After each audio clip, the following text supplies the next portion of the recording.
Here's the thing. We may not like when Republicans win, but we don't go and we don't storm. 95 protesters arrested after violence like this here on the streets of Washington, D.C. And take a look at this. I want to show you just within the last half hour, protesters near the inaugural parade route lighting an SUV on fire. Several hours of peaceful protests have spiraled out of control. You can see behind me there's trash cans on fire in the middle of the street. Plenty of windows from cars and businesses have been broken out.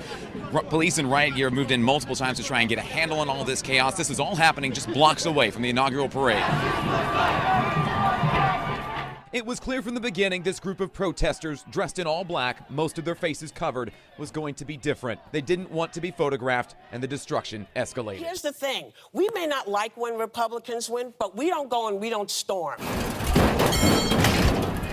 So they were saying, take the streets, take the streets. So I followed them on, and then they started flipping stuff over, knocking over trash cans, and then they started breaking windows and stuff.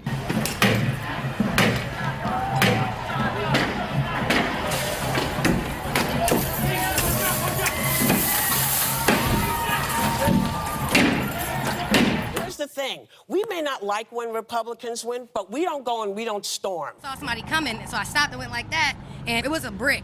It was a brick, and it was huge, and they smashed that window. I was out of there.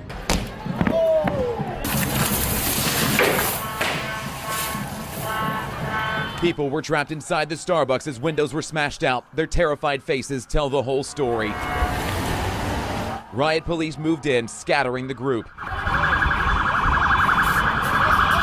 Nearly 30,000 law enforcement and security officers from across the country have been brought in to protect today's inaugural ceremonies.